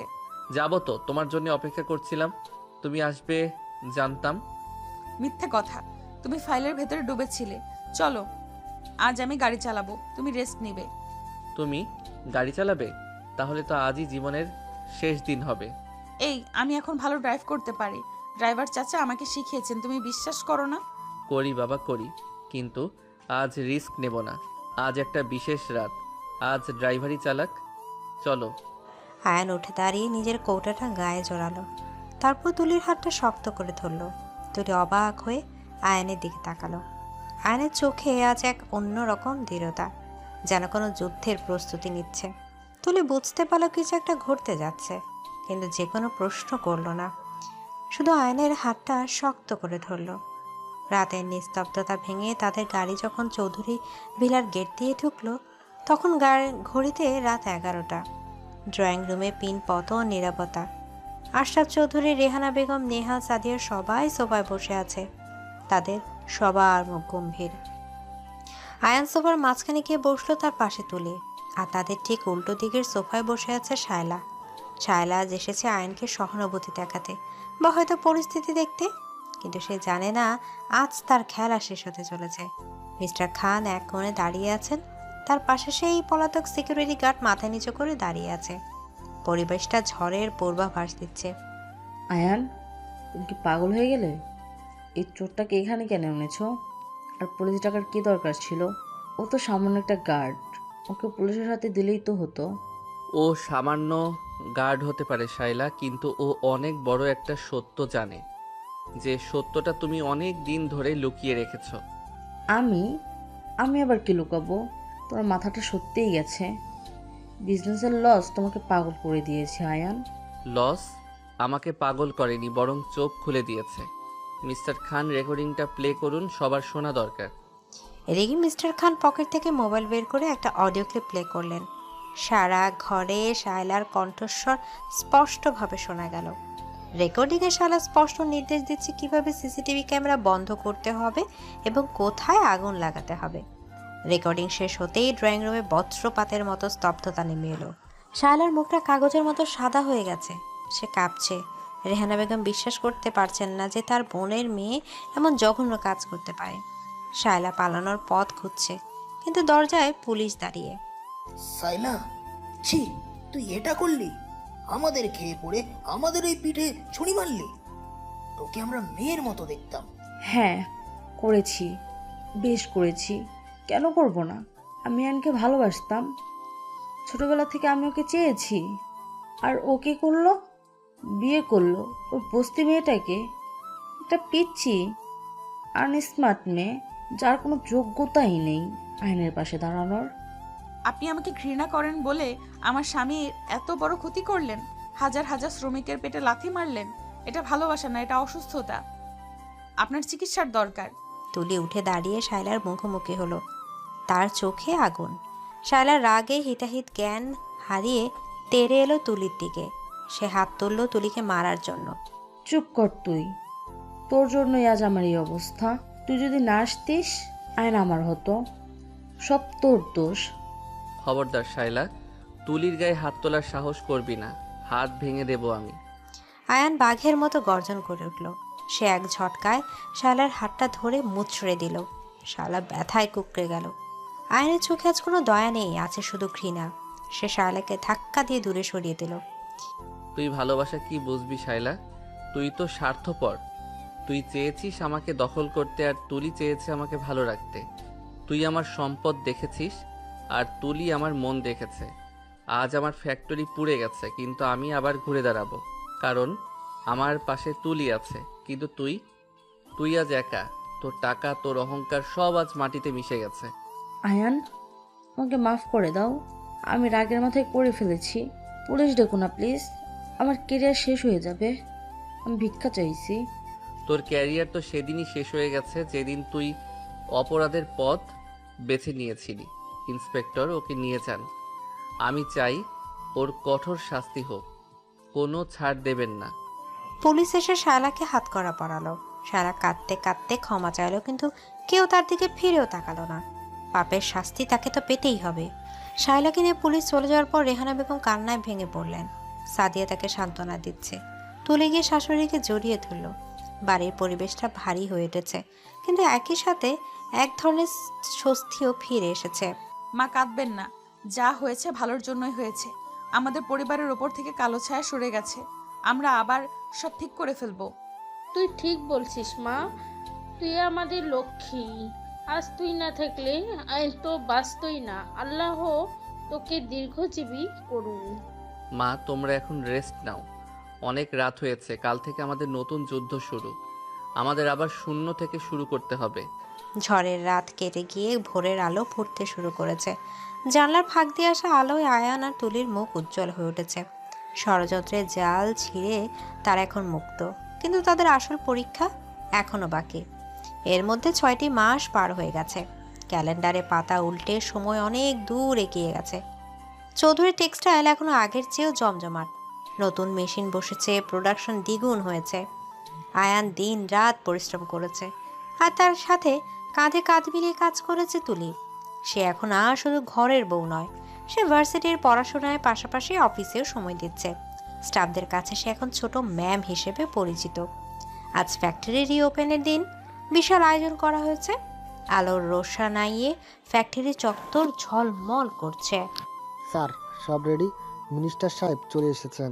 আপনার ম্যাম স্টেজে আসুন, সবাই আপনাদের জন্য অপেক্ষা করছে। আসছি। তুলি কোথায়? ওকে দেখছি না যে। ম্যাম তো ওয়ার্কারদের সাথে কথা বলছেন, ওই যে ওইদিকে। আয়ান স্টেজ থেকে নেমে এলো। সে দেখল তুলি একদল মহিলা শ্রমিকের মাঝখানে দাঁড়িয়ে হাসি মুখে কথা বলছে। তার পরনে একটা হালকা বেগুনি রঙের জামদানি শাড়ি, খোপায় বেলি ফুলের মালা। তাকে দেখে মনে হচ্ছে যেন কোনো দেবী মূর্তি। আয়ান মুগ্ধ হয়ে তাকিয়ে রইল। এই 6 মাসে তুলি অনেক বদলে গেছে। তার সেই চঞ্চলতা এখনও আছে, কিন্তু তার সাথে যোগ হয়েছে এক অদ্ভুত গম্ভীর আর দায়িত্ববোধ। আয়ান এগিয়ে গিয়ে তুলির কাঁধে হাত রাখল। ম্যাম, মিটিং কি শেষ? আমাদের স্টেজে যেতে হবে নাকি আমি একাই যাব? ও, চলো। আমি আসলে ওদের সমস্যার কথা শুনছিলাম। ওদের জন্য একটা ডে কেয়ার সেন্টার করা খুব জরুরি আয়ান। ওরা কাজ করতে পারে না বাচ্চাদের জন্য। যাও হুকুম মহারানী, কালই কাজ শুরু হবে। এবার চলো, সবাই অপেক্ষা করছে। তারা দুজন হাত ধরাধরি করে স্টেজে উঠল। হাজার হাজার ক্যামেরা ফ্ল্যাশ তাদের উপর পড়ল। আয়ান মাইক্রোফোন হাতে নিল। তার চোখে আজ বিজয়ের আনন্দ, আর সেই আনন্দের মূল কারিগর তার পাশে দাঁড়িয়ে। শুভ সন্ধ্যা। আজ আমি এখানে দাঁড়িয়ে আছি, এটা আমার একার কৃতিত্ব নয়। যখন আমার সব পুড়ে ছাই হয়ে গিয়েছিল, তখন একজন মানুষ আমাকে ছাই থেকে উঠে দাঁড়াতে শিখিয়েছে। সে আমার স্ত্রী, আমার পার্টনার, আমার শক্তি তুলি। এই সাফল্য আমি তাকে উৎসর্গ করলাম। ও পুরো হল করতালিতে ফেটে পড়ল। তুলি লজ্জায় লাল হয়ে গেল। আয়ান সবার সামনে তুলিকে জড়িয়ে ধরল। তুলির চোখে আনন্দশ্রু। সে আয়নের বুকে মুখ লুকালো। তুমি আমাকে এতটা সম্মান দিলে, আমি কি এর যোগ্য? আমি তো শুধু পাশে ছিলাম। তুমি এর চেয়েও বেশি কিছুর যোগ্য। তুমি আমার জীবনটাকে পূর্ণ করে দিয়েছো। তুমি না থাকলে আমি আজ এখানে থাকতাম না। অনুষ্ঠান শেষে বাড়ি ফিরতে ফিরতে মাঝরাত হয়ে গেল। আজ আকাশে পূর্ণিমার চাঁদ উঠেছে। চৌধুরী বিলার ছাদে এক মায়াবী পরিবেশ। আয়ান আর তুলি দোলনায় বসে আছে। চারপাশ নিস্তব্ধ। ঝিঝি পোকার ডাক আর বাতাসের শোষ শব্দ। তুলি আয়নের বুকে মাথা রেখে শুয়ে আছে। আয়ান তার চুলে বিলি কেটে দিচ্ছে। তাদের ক্লান্তি যেন এই নিস্তব্ধতায় ধুয়ে মুছে যাচ্ছে। আয়ান, একটা কথা বলবো? রাগ করবে না তো? বলো, তোমার কথায় আমি কি রাগ করতে পারি? আমাদের জীবনটা গল্পের মতো, তাই না? দুঃখ, কষ্ট, ষড়যন্ত্র সব পেরিয়ে আজ আমরা সুখে আছি, ঠিক যেন রূপকথা। সব গল্পের শেষটা সুন্দর হয় না তুলি, কিন্তু আমাদের গল্পটা আমরা সুন্দর করে সাজিয়েছি আমাদের ভালোবাসা দিয়ে। আর এই গল্পে তুমি আমার রাজকন্যা। জানো, শাপলা আপুর জন্য আমার খারাপ লাগে। উনি যদি ভালোবাসা বুঝতেন তাহলে আজ জেলে থাকতেন না। হিংসা মানুষকে শেষ করে দেয়। ওসব বাদ দাও। আজকের এই সুন্দর রাতে আমি কোনো নেগেটিভ কথা শুনতে চাই না। আজ আমি শুধু তোমাকে শুনতে চাই, তোমার নিঃশ্বাসের শব্দ শুনতে চাই। আমাকে শুনবে? আমার হৃদস্পন্দন শুনতে পাচ্ছ? পাচ্ছি। এটা বলেছে আয়ান, আয়ান, আয়ান। থুর, ওটা বলছে ভালোবাসি, ভালোবাসি, ভালোবাসি। তুমি কিচ্ছু বলছো না। আয়ান তুলির মুখটা তুলে ধরল। চাঁদের আলোয় তুলির চোখ দুটো তারার মতো জ্বলছে। আয়ান আলতো করে তুলির কপালে চুমু খেল, তারপর চোখে নাকে। তুলি আবেশে চোখ বন্ধ করে ফেলল। আয়ানের প্রতিটি স্পর্শে তুলে অনুভব করেছে এক স্বর্গীয় সুখ। আয়ানের গলা জড়িয়ে ধরে তাকে আরো কাছে টেনে নিল। তাদের মাঝখানে দূরত্বটুকু ঘুচে গেল। তুলি, তোমাকে একটা সারপ্রাইজ দেওয়ার আছে, চোখ বন্ধ করো। কি সারপ্রাইজ? এক্ষুনি? প্রশ্ন করো না, চোখ বন্ধ করো। পকেটে হাত দিয়ে দেখো। তুলি আয়নের পকেটে হাত দিল। একটা ছোট্ট মখমলের বক্স। সে বাক্সটা খুলল। ভেতরে একটা ডায়মন্ডের আংটি জল জল করছে। চাঁদের আলোয় সেটা চিকচিক করছে। এটা এটা তো এটা সেই আংটি যেটা আমি তোমাকে বিয়ের দিন দিতে চেয়েছিলাম, কিন্তু তখন তুমি আমাকে পছন্দ করতে না বলে দেইনি। আজ দিচ্ছি। Will you marry me again Mrs Chowdhury? আবার কি তুমি আমার হবে? ইয়েস, ইয়েস, 1000 বার ইয়েস। আমি জনম জনম তোমার হতে চাই। আয়ান আংটিটা তুলির আঙুলে পরিয়ে দিল। তুলি খুশিতে আয়ানকে জাপটে ধরল। আয়ানও তাকে শক্ত করে ধরে রাখলো। তাদের ভালোবাসার এই মূর্তিটা সাক্ষী হয়ে রইল আকাশের চাঁদ আর তারারা। আয়ান তুলির কানের কাছে মুখ নিয়ে ফিসফিস করে বলল, এবার কিন্তু আর কোনো বাধা নেই। আজ তুমি শুধুই আমার। আজ আর কোনো অজুহাত চলবে না। আমি তো সবসময় তোমার ছিলাম, অজুহাত তো তুমি দিতে। আয়ান তুলিকে পাঁচাগোলা করে কোলে তুলে দিল। তুলি চমকে উঠে আয়ানের গলা জড়িয়ে ধরল। আই, কি করছো? নামাও, কেউ দেখে ফেলবে। ছাদের দরজা তো খোলা। ছাদে কেউ নেই, আর থাকলেও দেখুক। আমি আমার বউকে ভালোবাসছি, কোনো ক্রাইম তো করছি না। আর আজ আমি তোমাকে নামাবো না। আয়ান তুলিকে নিয়ে দোলনা থেকে নামলো না, বরং ছাদের এক কোণে যেখানে ছায়া পড়েছে সেখানে দাঁড়িয়ে রইল। সে তুলির ঠোঁট নিজের ঠোঁট মিলিয়ে দিল। দীর্ঘ গভীর এক চুম্বন। তুলি তার সবটুকু ভালোবাসা উজাড় করে দিল এই চুম্বনে। আয়নের হাত তুলির কোমরে ভাঁজে খেলে বেড়াচ্ছে। তুলির নিঃশ্বাস ভারী হয়ে আসছে। সে আয়নের শার্টের কলার খামচে ধরে নিজের ভারসাম্য বজায় রাখার চেষ্টা করছে। আজকের এই রাত শুধুই তাদের। কোনো শায়লা নেই, কোনো আগুন নেই, কোনো দুশ্চিন্তা নেই। আছে শুধু দুটি শরীর আর একটি আত্মার মিলন। চলো ঘরে যাই, রাত বাড়ছে। চলো। আয়ান তুলিকে কোলে নিয়ে সিঁড়ি দিয়ে নামতে শুরু করলো।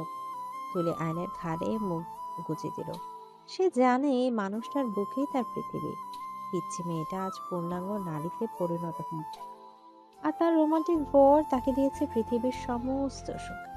বেডরুমে ঢুকে আয়ন দরজা বন্ধ করে দিল। নীলচে ড্রিম লাইটের আলোয় ঘরটা মায়াবী হয়ে আছে। সে তুলিকে বিছানায় শুয়ে দিয়ে তার উপর ঝুঁকে এলো। তুলির লজ্জা আজ ভেঙে গেছে ভালোবাসার জোয়ারে। সে আয়নের চোখে চোখ রেখে হাসলো। সেই হাসিতে ছিল এক অদ্ভুত আমন্ত্রণ। আয়ান হাত দেরি করলো না। সে হারিয়ে গেল তার ভালোবাসার অতল গহ্বরে। বাইরে তখনও পূর্ণিমার চাঁদ হাসছে। চৌধুরী ভিলার প্রতিটি ইটের গায়ে লেগে আছে সুখের ছোঁয়া। আর এভাবে শেষ হলো তাদের সংগ্রামের অধ্যায়। আর শুরু হলো এক নতুন জীবনের পথ চলা, যেখানে ভালোবাসা ছাড়া আর কিছুর অস্তিত্ব নেই। প্রিয় দর্শক বৃন্দ, ভিডিওটি দেখার জন্য অনেক অনেক ধন্যবাদ। আমাদের এই ভিডিওটিতে একটি লাইক দিলে আর আমাদের এই ছোট্ট চ্যানেলটিকে সাবস্ক্রাইব করে আমাদেরকে সাপোর্ট করলে আমরা নতুন নতুন ভিডিও আপলোড করার অনুপ্রেরণা পাবো। আমাদের চ্যানেলটি সাবস্ক্রাইব করে আমাদের সাথে জুড়ে থাকুন এবং এইরকমই ভিডিও দেখতে থাকুন। ধন্যবাদ।